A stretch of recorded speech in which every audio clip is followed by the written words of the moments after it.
Buongiorno, questa è la registrazione della prima parte della lezione di 27 ottobre e oggi cercheremo di capire quando il nostro modello della biomedicina, un sistema di equazioni 2x2, due incogniti, due equazioni, partendo da cosiddetti punti di equilibrio, vedere, studiare il comportamento vicino a questi punti di equilibrio, cioè vedere se trattiamo per esempio un, diciamo, problema tipo l'otera, il piccolo intorno di questo punto di equilibrio, il nostro sistema avrà un comportamento sempre vicino a questo punto di equilibrio, oppure allontanarsi drasticamente dal punto di equilibrio.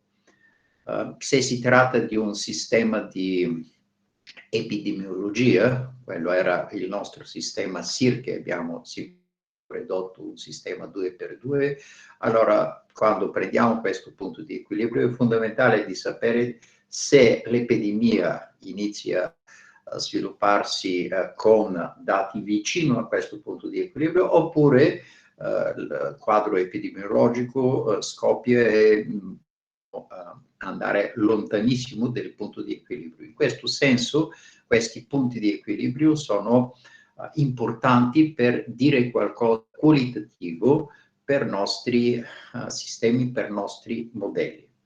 E quindi iniziamo, come ho promesso, con l'inizio con la parte teorica e poi cerchiamo di completare con esempi. Allora,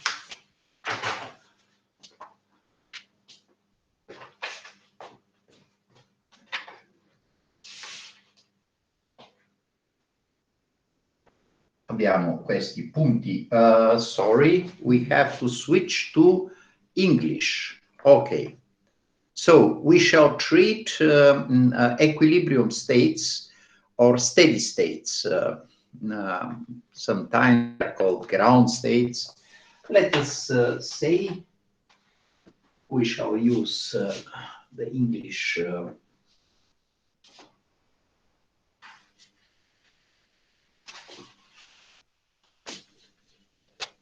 version. Let's call them stationary points. Stationary points. And we shall treat behavior of our system close to this stationary point. So let us recall that general system 2x2 in many applications had the following form, where U is a function of t, and typically U is a vector having two components. So this is kind of U of t, U2 of t. In case of Lotka-Volterra, we had preda-predatore, two components. In case of the model in neuroscience, these were two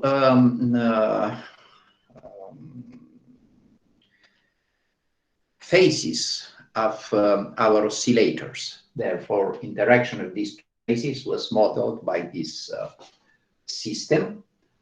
F, of course, shall be function that depends on E and U2, and F has again two components. So F, the vector F, has, for example, F1 of U, F2 of U. We simply wrote in such compactified form our system, and we put some initial data. So, since first I want to explain the general statement and our general approach to study stationary points, I start with this problem. And we said that these stationary points, this means we have to solve this equation, and solution of this equation gives us stationary points.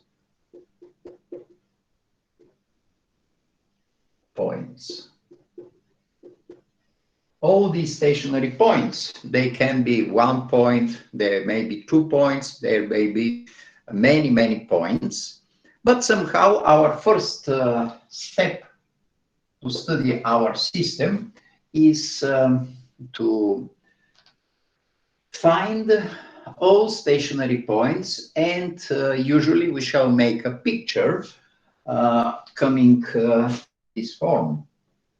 Here we shall put U1, here we shall put U2, and here we shall find different stationary points. These, or these. We have to find them, and therefore we have to solve two equations, two unknown variables. And our next step is to determine, let me say,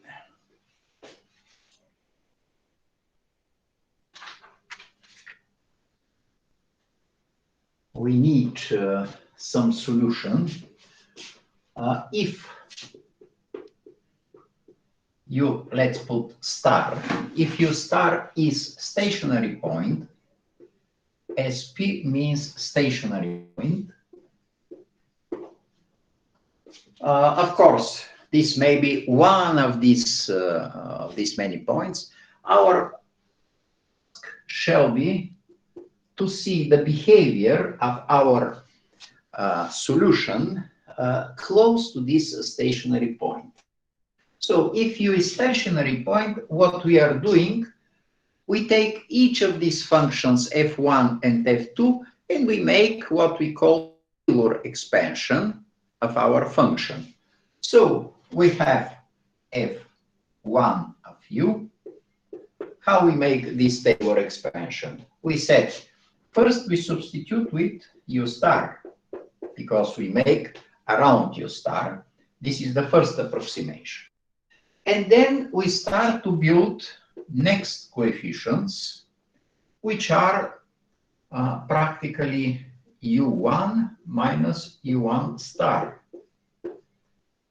We have this guy plus another coefficient, and then U2 minus U2 star. So what is U1 and U2? We said U1 and U2 are two variables. If we have here function depending on U1 and U2, when we make Taylor expansion, first term is U1 minus U1 star. And what we have to put here is the partial derivative. So we have to take the partial derivative with respect to U1 of our function f1. Recall that, remember that this is when you take partial derivative with respect to U1, you fix U2, and you take function of one variable and the table of derivatives for this function. After computing your partial derivative, then you have to put the value of U star.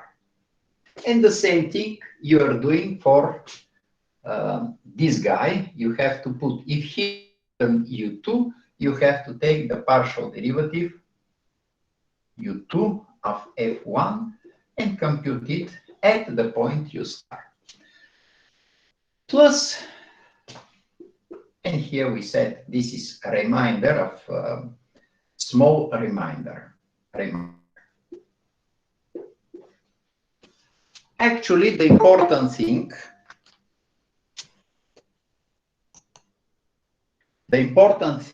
is to compute, as we did for Taylor expansions, compute these two coefficients, which are partial derivative of our function with respect to the first variable and then to put the difference u1, our variable, minus where we study the Taylor expansion.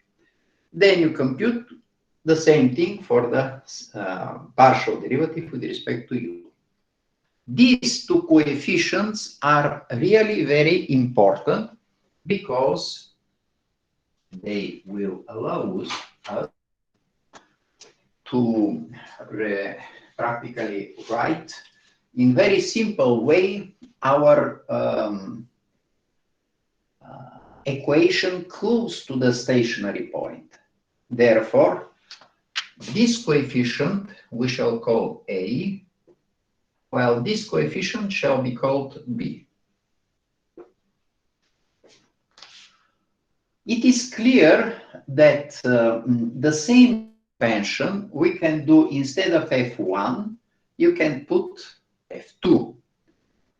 If you put F2 instead of writing again the same line, I prefer here simply to put J,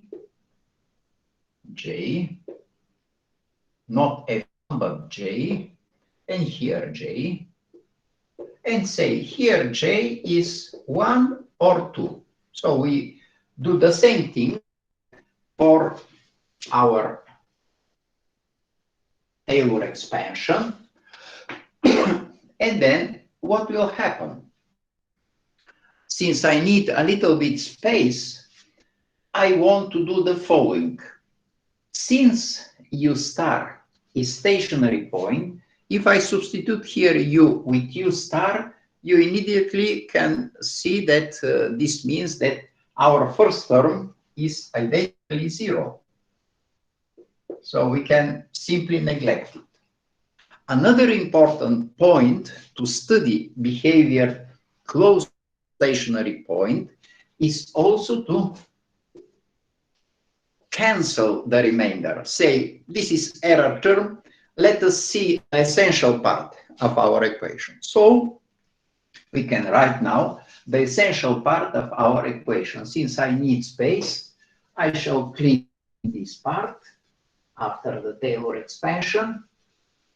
And let me write now the first and the second equation. So for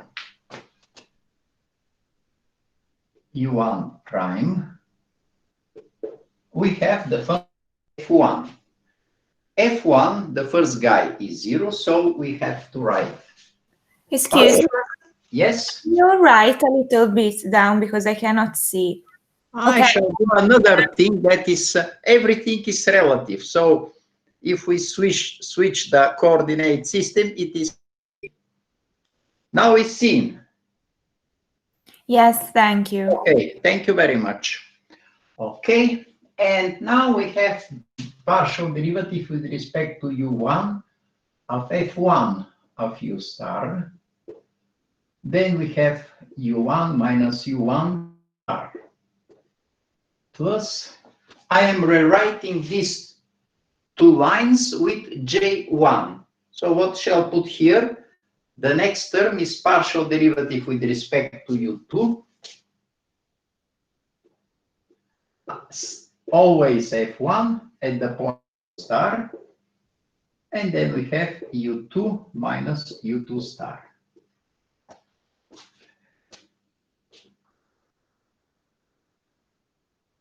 We said that remainder shall be cancelled. So this is the first, because here, when you take U1, right-hand side shall be F1. If you make Taylor expansion for F1 and cancel the remainder, you see, this is something that we shall see is much simpler. Let's write the equation for U2. This is similar.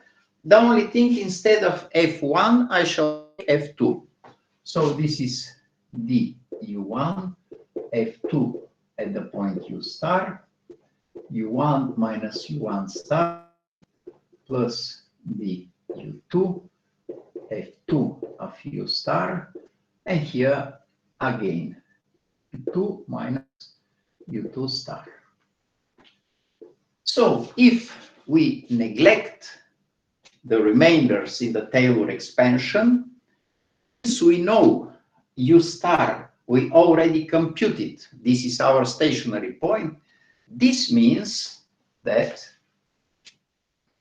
these guys, this, and also this, there can be computed explicitly. So these are constants that we compute. We get numerical value of these constants. Let us call the, as we said before, this shall be our A, this shall be our B, this shall be our C, this will be our D. As you can see, this is very similar to the matrix representation that we started to do last week. Therefore, in order to write in very compact form, now I shall clean this part and shall rewrite the same equation. That is 2 by 2 system again. But what is the advantage? The advantage is that it is with coefficients. This is something that we can compute almost explicitly. So we consider the matrix. We said the matrix A, B, C, D. This is 2 by 2 matrix. Then we have to consider these two vectors. We have here I can write, there is no enough space, so I shall write here. You take U1 minus U1 star, U2 minus star. You see, we have these unknown functions, and we can simply call them. The first we shall call epsilon1, and the second epsilon2. So instead of U1 star and so on, we consider U1 minus U1 star is our epsilon1, and U2 minus U2 star is our epsilon2. Remember that U1 star and U2 star is our stationary point, but coordinates, they're constant. We compute this U1 star, U2 star explicitly, so we know what is exactly the state, which are the infected and the other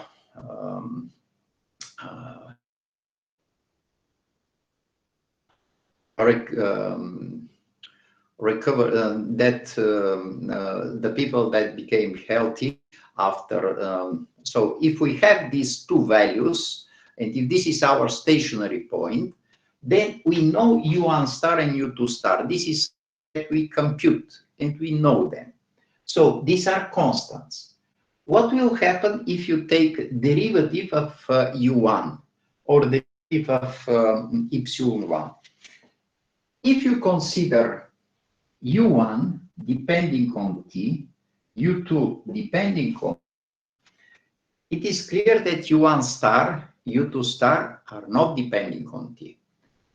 Initially, we know that U depends on t. Therefore, U1 and U2 depend on the time. But the stationary point is not moving. This is fixed state. Our question is what will happen when the time is running. So we can say that epsilon1 depends on t and epsilon2 depends on t. And here we can mention one really interesting thing. What you can say about the derivative of this epsilon1? If you take derivative of this function epsilon1 prime of t, since U1 star is a constant, you have simply derivative of U1. So derivative of epsilon and derivative of U1, since their difference is constant, they're equal. And the same we can say about epsilon2 prime equal U1 prime. This observation allows us to call this vector epsilon And now we are ready. Since there is very small space, we can write our system in very compact form. Epsilon prime is a epsilon. This small rectangle now represents everything that is written here. But what is our matrix say? This matrix we construct with all these coefficients that we compute explicitly our partial derivatives, and then we can say that all what we did is to reduce our study of the stationary point epsilon star to study of this linear equation. Here, what we can say, what is the stationary point for this system? The stationary point of this system means epsilon equals 0. Why? Because for u, u star is stationary point. Therefore, if I take u equal u star, our is 0. And this means we are studying the behavior of this equation, this system, close to epsilon equals 0. So we shall build another reference. We shall build a reference system in which we have on horizontal x epsilon 1, on vertical epsilon 2, but this we shall do after a while. And our study shall be close to epsilon equals 0. If we know the picture for epsilon, then we can go to the picture for u because of this relation. That is saying that our epsilon is u minus u star. Therefore, with simple translation from epsilon, you can go to the picture of u. And this we shall do in concrete examples. But before this, let us see again the blackboard, the whiteboard, and try to understand what we have done.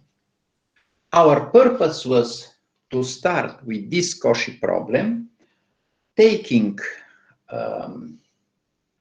solutions close to stationary point, and after Taylor expansion, with this setting, A is partial derivative with respect to u1 of f1, B is partial derivative with respect to u2 of f1, similar C and D. With this matrix, with this simple linear equation that we can solve almost explicitly. Also, I shall try to present you kind of small theory that will allow us, without solving these systems, to have more or less the picture how solutions epsilon behave. This small theory shall be more rapid and shall avoid to use, as you can remember, last week we had some examples of systems 2 by 2. And in some cases, we have to work hardly to find the solution. Now we shall do, thanks to this theory that I shall present in a while, we shall do something very simple. For this matrix, we shall find only eigenvalues. And with the help of eigenvalues, I shall present you few pictures. Therefore, if you can find the eigenvalues of this matrix, and this can be done very simply, you have two eigenvalues. They can be real or, and this is the question mark, that or means that you can have also complex valued eigenvalues. But that's why we did a little bit complex numbers. Therefore, we can have after a while the case when we have eigenvalues that may be real or complex, and then according to what you get from your calculation, that is 2 lines calculation, you can immediately say, oh, the solution epsilon is like this, because we don't need finally, and we don't know in many examples of the real life, we don't know the solutions, explicit solution. We need them approximately. Therefore, if you reduce to this system, this is your first task, to reduce a problem to such linear system, and then to find eigenvalues. You shall see this is quite simple. And on the basis of this, you have 3 or 4 cases. You can immediately build the picture. Okay. Probably the most difficult technical part is this reduction. That's why I started with this reduction, and now shall explain you what can happen for our system 3. But before going further, let me stop for the moment and ask you if you have some observation, questions concerning what we did. Professor, excuse me. Please. Why epsilon2 prime is equal to u1 prime?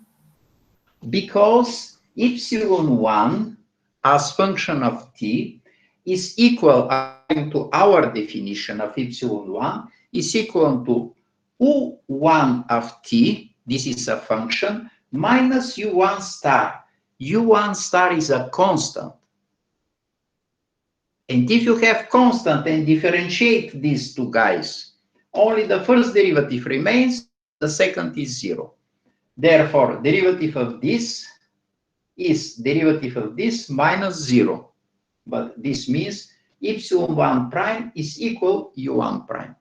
Because when you write this identity of vectors, this means this guy is equal to this guy.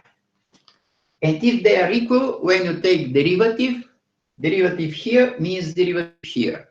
But this derivative, second guy, is a constant, therefore disappears. Yes, but why epsilon2 is equal to u1? Sorry? Epsilon2 prime, the second one, is equal to u1, or this is my mistake. no, okay, sorry. This is my mistake. Sorry. Thank you very much. But it is, let's say, green point, not punto rosso, perché è solo distrazione. Ma in ogni caso metto nella mia agenda punto verde che sia mezzo punto rosso. Grazie. Thank you. Okay, other questions?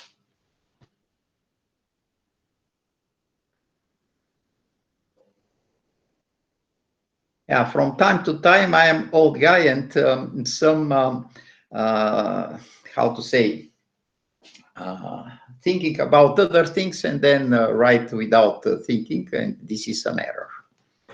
Okay. So let us go further to concentrate on this, and then we shall make our analysis here. Shall make a break. After this, we shall have many examples. But this step, reduction from 1 to 3, we shall do several times. And you shall see that this is the most difficult part. Okay, let us go now to remain on this level, study this equation. We forget everything.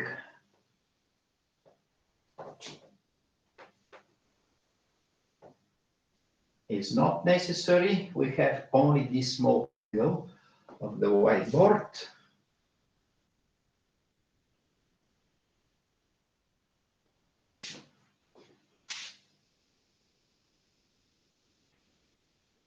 So this is ready.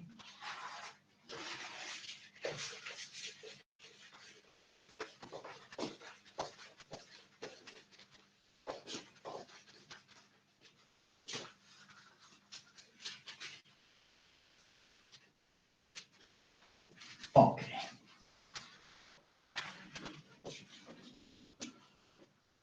Now I shall remind you something connected with our matrices A. If A is 2 by 2 matrix, we know that we can try to find eigenvectors, eigenvalues, and moreover, we can say the following, that this matrix can be represented in, let us use the same notation.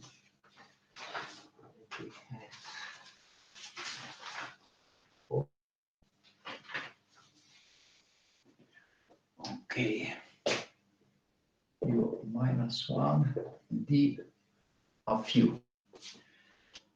It was possible to use eigenvectors of our matrix and our matrix or to D was diagonal. That means matrix of the form lambda 1, 0, 0, lambda 2, or we had U minus 1, Jordan U, where J is the Jordan block. Jordan block, that is lambda, lambda 0, 1. So, when you have your matrix, with the help of eigenvalues, or in this case, generalized eigenvalues, as I told you, this is theoretical part. I only want to remind you, for our calculations, we shall keep this part. I want to justify why we shall need only eigenvalues to build the pictures. That's why I remind you what we did for 2 by 2 matrices. First, we found lambda 1, lambda 2 eigenvalues that may be also double eigenvalue, and then we have Jordan block. And in this case, if you try to find a solution to your system 3, it is quite simple. Let us remember that if you have this equation, we have a very simple solution when, for example, epsilon is not a vector but one scalar function, and if A is not 2 by 2 matrix but one real number. If you have this equation, then natural solution epsilon t is you take your initial data. So this is important. You take your initial data and then you multiply by a to the power at. If epsilon is scalar function and a is real number, you can see immediately what will happen with the first derivative of epsilon. Of course, a appears as, if you differentiate the function a to the power at, then you have a times epsilon. Therefore, this is explicit solution, and you know it. I can say you that the same formula works also if you have a vector. The only thing we have to justify what is the meaning of this a to the power at. And for the purpose, let us recall that when you take a to the power at, you can make Taylor when a is a real number.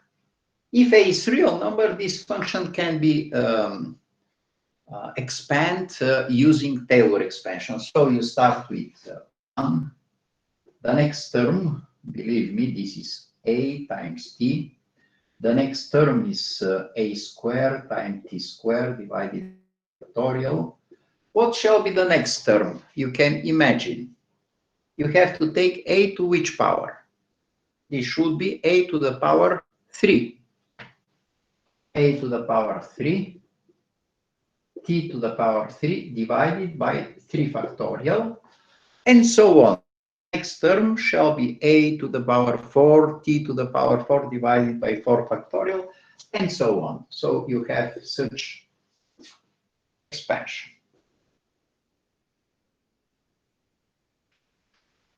This is the case when a is a real number.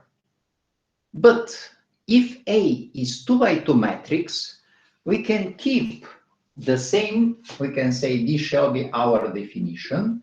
The only thing that I shall do, I shall replace 1 by identity, 2 by 2 identity matrix. And that's all I have to find. The exponent of my matrix, I shall express identity plus the matrix times t, a square times t square divided by 2 factorial, and so on. So this is very effective definition because allows me to write immediately our solution. And as you can see, if we need behavior of our solution for small values of the time, we can, for example, stop Taylor expansion, say, okay, we don't care about this. Or if you need more precise calculation, then let us stop here. This is our choice, how we shall make this approximation better. But the important thing is that, let us consider the first case. If A is u minus 1 du, then we can compute a to the power or n. To compute it, we shall take first a square. If a is represented in this form, if we have a square in the definition of the exponent, we immediately can compute a square. If we have representation, and we know that diagonal form is one of the possibility when we have different eigenvalues, we can substitute a square. So we have u minus 1 du. Remember that we already mentioned the fact that the order when we put matrices is important. We cannot change the order, because if you change the order, you shall have u minus 1 u, this is identity, and you get a equal d. This is impossible. We have this relation. That's why I keep the order u minus 1 d of u. And look what will happen when you take the square. Here you have this product. But this product, u minus 1, by definition, is identity matrix. So identity multiplied by d is d. And therefore, the result is u minus 1 d square u. And you see, we have such nice structure. This disappeared. In general, when you make the same calculation with u a to the power 3, you shall have the same simplification. Therefore, in general, here we can get u minus 1 d to the power n u. If you have any power of n that is needed to compute our exponent, then you simply keep the same structure, but when you put a to the power n, this is d to the power n. And this is due to this nice cancellation property. To be sure, let us take a to the power 3. This is u minus 1d, u minus 1d, u minus 1d, u. And you see, here and here, you have identity factor, and this identity factor by d is the same. So you have d times d times d 3 times, and this gives you u minus 1 d to the power 3 u. So we have checked this property, and we can call this lemma 1. Any exponent a to the power n means we exponent of d. That's why this representation is powerful. Absolutely the same. If you replace d by j, the same calculation is working. You have here j, and here you have to take j to the power n. But let us finish with diagonal matrix. This is more than sufficient. Of course, this calculation plugged here immediately implies corollary. What is the corollary? A to the power at. How we can compute? If we plug our property, we shall have the same expression, u minus 1, a to the power d t u. Because in the expansion a to the power n is u minus 1, the function of d, u. Whenever you have function a, you put u minus 1, function of d, u. This is extremely important property. This shows that in order to compute this guy, here you can put u minus 1 a to the power d t u of y0. And it's very important because this practically says you, in order to know the picture for A, it is sufficient to build the picture for your diagonal matrix. This is practically our theoretical base, and this theoretical base means that we shall build our picture for the diagonal matrix, and due to this formula, due to this corollary, we shall have similar structure for A. So what we need is to solve our equation for this case or for this case. We shall see that in both cases, this case is quite similar to this case. Therefore, the picture has small movement. That's why we shall concentrate after the small break to the case when you have your matrix A. We compute the eigenvalues of A, and there are, for example, 2 real numbers. Then we shall see when we have diagonal matrix, our next step shall be setting in my equation, if I have this representation, if I substitute now A with this, we shall have u minus 1 diagonal u of y. And it is quite simple now to call this zeta. U minus 1 you put on the left-hand side, and since u, remember u, for given matrix A is everything here is constants. Therefore, u, these are constants. D, these are constant. They do not on the time. And therefore, if I put u on the left-hand side, from this we deduce simply zeta prime equal d of zeta. And our picture shall be approximately zeta. When you go to your picture for y, this is very similar, only you change a little bit the vectors, are not more 0, 1, 1, 0, but from here to here, your transform is zeta equal u epsilon.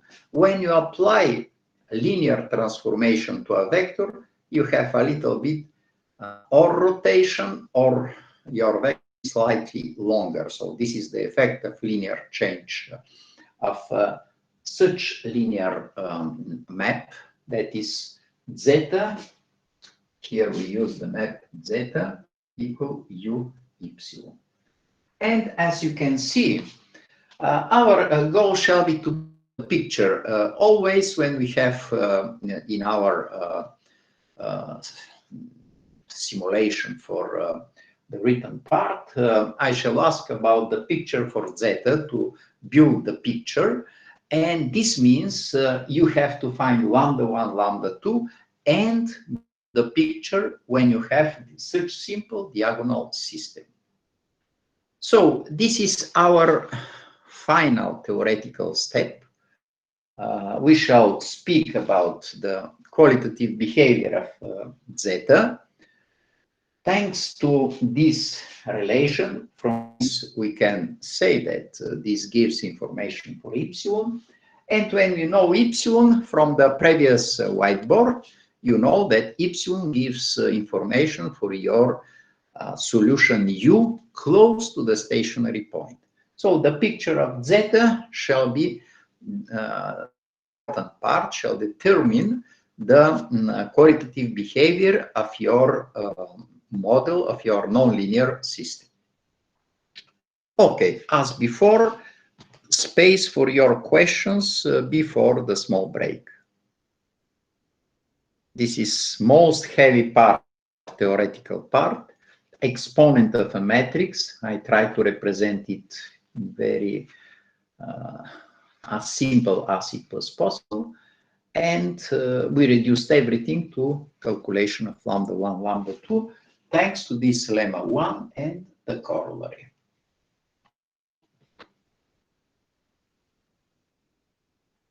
Of course, if you have some questions, also after the break, you can think a little bit and pose your questions after.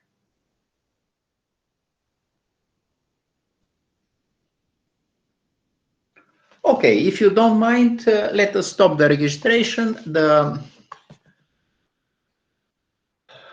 and make a small break. After 5-10 minutes, we shall start with the second shorter part that shall be with example.